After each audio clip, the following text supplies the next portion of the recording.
Hello dear students, myself CMA Padmaja Busruk. I will discuss accounts of insurance companies. Go to study note number 4, accounts of banking, electricity and insurance companies. I will be discussing accounts of insurance companies. In this particular video, we'll see life insurance business. Life insurance takes primarily two forms. Under a contract of life insurance, an insurance company guarantees to pay a fixed sum of money to the insured on his attaining a certain age or to his nominees or legal heirs on his death. The contract in its written form is called a policy, and broadly there are two types of policies. So under life insurance there are two types of policies: endowment policy and whole life policy. In case of life insurance, risk covered is life of a person.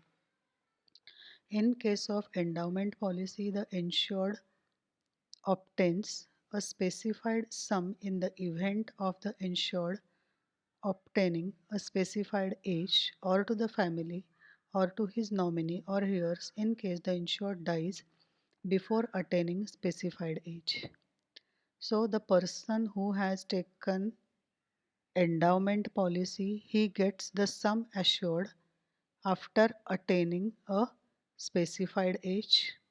But if he dies before that age, then his family, nominees or heirs will get the sum assured. They may be again with or without profit policies. With profit policy, guaranteed sum payable on maturity plus share of profit. So the insured in this case will get guaranteed sum payable, that is sum assured plus share of profit.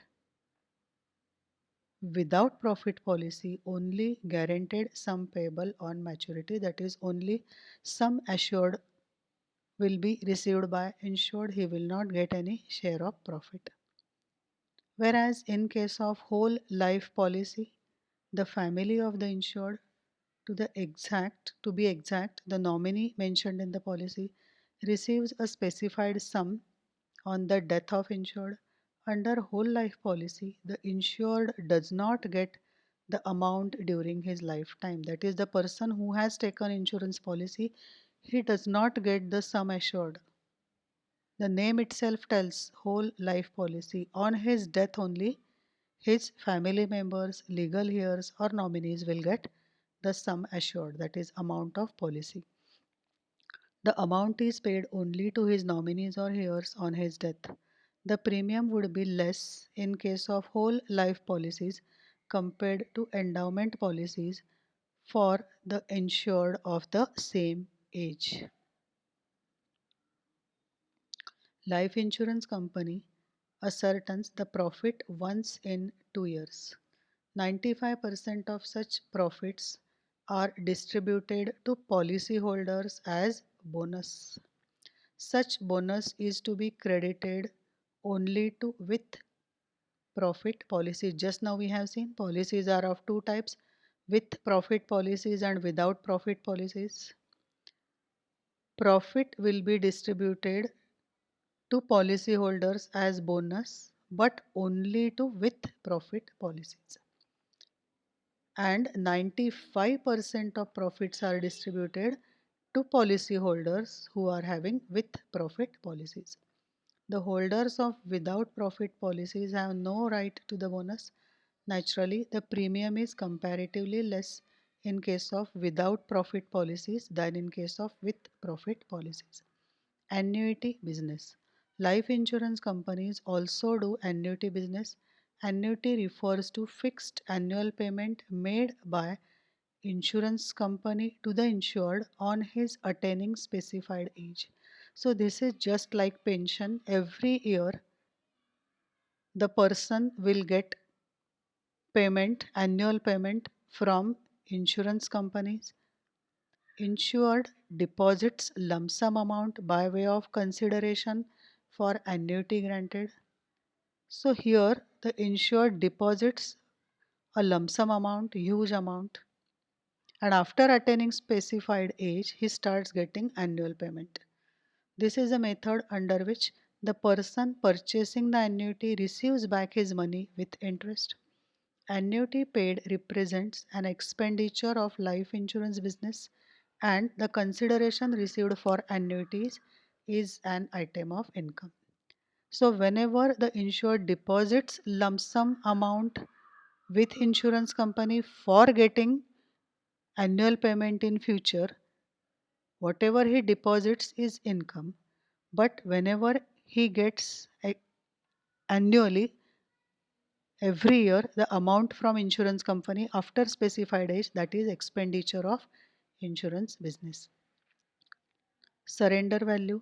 In in case of life policy, the policy normally has value only when it matures, but to facilitate the promotion of business, insurance companies assign value to the policy on the basis of premium paid.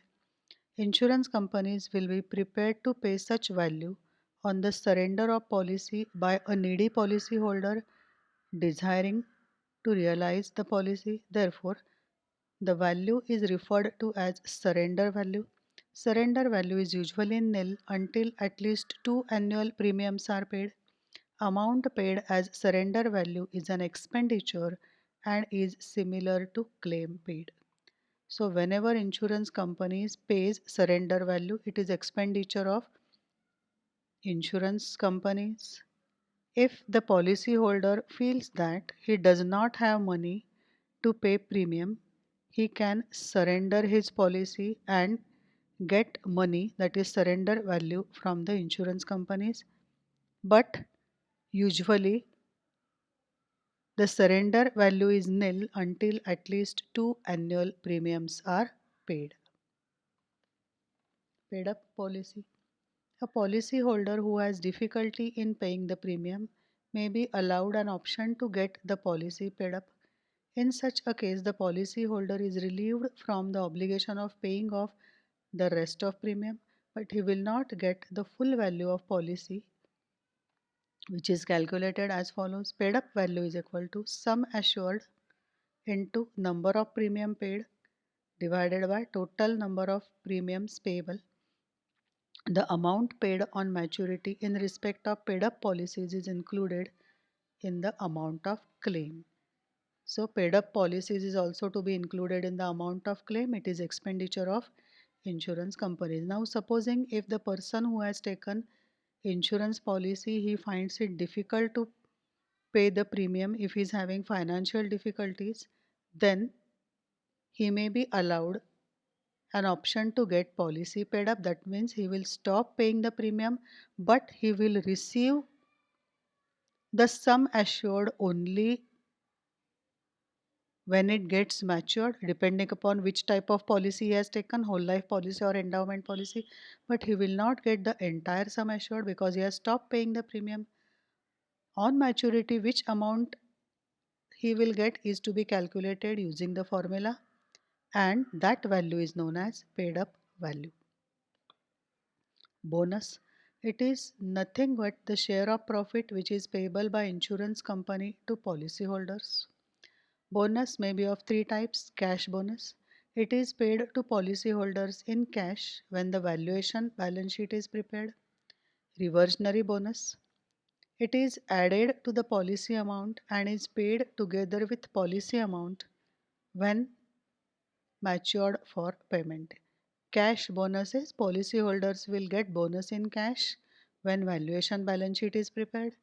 Reversionary bonus will get added to policy amount, and at the time of maturity the policyholder will get this bonus. Bonus in reduction of premium. It is just applied in reducing further premiums. So in case of bonus in reduction of premiums, future premium amount will be reduced by the with the amount of bonus. Interim bonus. It is bonus declared between two dates of valuation balance sheet. It is for a period for which valuation is not complete. If bonus is paid between two valuation balance sheet dates, then it is known as interim bonus. Premium. Premium is income of insurance companies. The payment made by insured to the insurance company in consideration of contract of insurance is known as premium. Premium is generally paid annually. In some cases, it may be paid at shorter intervals. A point to be noted is the premium amount has to be paid front end, that is before the commencement of insurance cover or policy. Claims. Claim is expenditure of the insurance companies.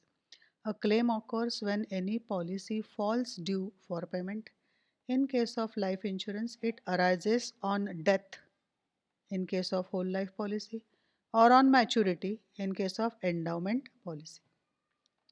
In case of general insurance, it arises only when the loss occurs. While calculating claim outstanding at the end, the claim intimated as well as the claim intimated and accepted both are considered. Whenever you are calculating claim outstanding at the end, that is year end, claim intimated by policyholder and accepted, claim intimated by policyholder but not accepted, both are to be considered and added to the value of claim. The adjustment entry required is claim account debit to claim intimated and accepted but not paid account to claim intimated but not accepted and not paid account. At the starting of the next period, a reverse entry is passed so that when these claims intimated are paid, they may not influence the claim account next year. However, if company rejects any claim, such amount should be transferred to insurance fund account and not to the claims account. Commission. Commission is also expenditure of insurance companies. Insurance companies pay commission to their authorized agents. Generally, insurance companies get business through agents. These agents receive commission on the basis of amount of premium they generate for the insurance company. Commission paid to agent is shown as debit or expense in the revenue account. Reinsurance. This is very important. Reinsurance means the transfer of a part of risk by insurer. This is particularly done when the amount of insurance is very high and when it is very difficult to bear the entire risk by a single insurer. A part of risk is to be insured with some other insurance companies. If insurance company feels that the risk is too high, then this insurance company will transfer some of its business to another insurance company, and that is known as reinsurance. It is the contract entered into between two insurance companies. The insurance company which transfers its business, some part of its business to another insurance company is known as ceding company, and the insurance company which accepts the business is known as accepting company. Now, just now we have seen premium, claim, commission. All these you are supposed to enter in revenue account. Premium is income, claim and commission are expenses of insurance companies. You will get premium on reinsurance accepted and ceded, claim on reinsurance accepted and ceded, commission on reinsurance accepted and ceded. In case of ceded, it is to be deducted. In case of accepted, it is to be added. Ceding company, an insurance company that shifts part or all of risk it has assumed to another insurance company. That is, the insurance company which transfers some or part of its business to another insurance company. The company which is transferring its business is known as ceding company. The ceding company shares the premium amount it has received to cover the risk with the second insurance company called the reinsurer. In return, the reinsurer company pays commission to the ceding company for getting the business. As the ceding company is transferring some of its business to accepting company will pay commission to the ceding company. Double insurance. When the same risk and the same subject matter is insured with more than one insurer, that is, more than one insurance company, the same is called double insurance. Some important provisions of the Life Insurance Corporation Act 1956. Section 6, Functions of the Corporation. The general duty of the corporation is to carry on life insurance business whether in or outside India, and to develop the life insurance business to the best advantage of the community. Section 20. The corporation may appoint one or more persons to be the managing director or directors of the corporation, and every managing director shall be a whole time officer of the corporation and shall exercise such powers and perform such duties as may be entrusted or delegated to him by the executive committee or the corporation. Section 24. The corporation has its own fund and all the receipts are credited to such funds and payments are made therefrom. Section 25. The accounts of the corporation shall be audited by auditors duly qualified to act as auditors of companies under the law for the time being in force relating to companies, and the auditors shall be appointed by corporation with the previous approval of central government and shall receive such remuneration from the corporation as the central government may fix. Appointment of auditors of life insurance corporations will be with the previous approval of central government, and central government will fix remuneration of the auditors. Every auditor in performance of his duties shall have at all reasonable times access to the books, accounts and other documents of the corporation.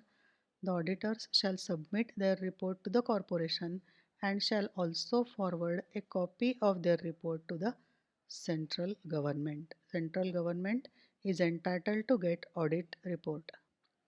Section 26. There must be an actuarial valuation at least once in every year and the corporation must submit the report to the central government. It is necessary for the life insurance corporation to get actuarial valuation done at least once in every year.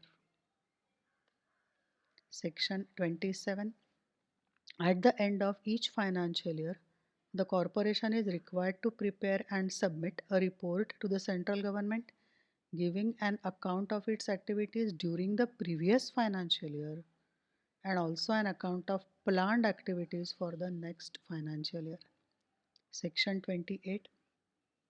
95% or a higher percentage approved by central government from actuarial valuation made under section 26 shall be allocated to or reserved for policy holders of the corporation and the remainder either paid to central government or utilized for such purpose and in such manner as the government may determine.